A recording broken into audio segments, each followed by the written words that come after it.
We just found out, breaking news, that De'Aaron Fox will be departing the Sacramento team. He's involved in a 3-team trade that will send Zach Lavine here to the Sacramento Kings.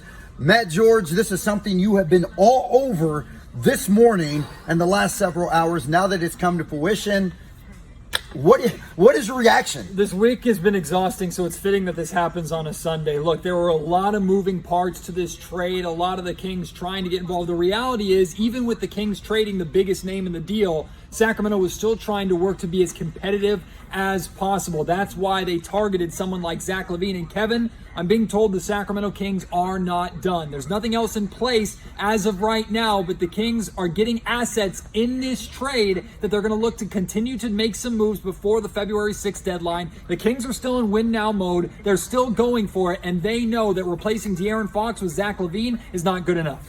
I'm glad that you said that, because I'm sure a lot of Kings fans right now, Matt, after receiving this news, are sitting there wondering, like, okay, Zach Lavine, great player. Obviously, I think he's averaging 24, 25, something like that this season.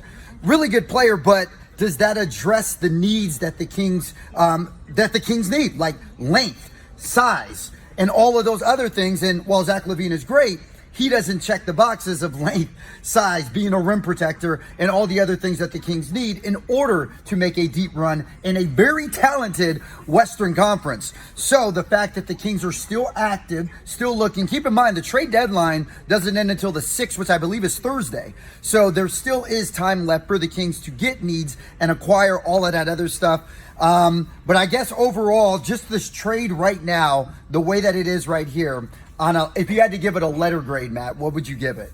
I mean, it's a C. It's a C in terms of you haven't totally improved. You got something for De'Aaron Fox, which is good. Zach Lavine is an exciting player, to say the absolute least. But look, this is a franchise-altering move that the Kings have to get right. And the fact that it's not done, it's a C grade or it's an incomplete, right? The Kings still have more work to do before February 6th. We'll see how it is finalized in a couple of days. I like how you said incomplete. Obviously, the Kings still know that they have work to do. This is something that the front office needs to get correct this time around, especially seeing how the other teams are improving. At any rate, Matt, we know that you're going to have a Locked On podcast coming out soon. So, of course, if you guys have questions for Matt George, you can find him on a Locked On podcast. And I can't wait for this podcast to drop. And with that being said, I guess just brace yourself, because this is likely not the end of the trade madness for the Sacramento Kings. I'm going back to work.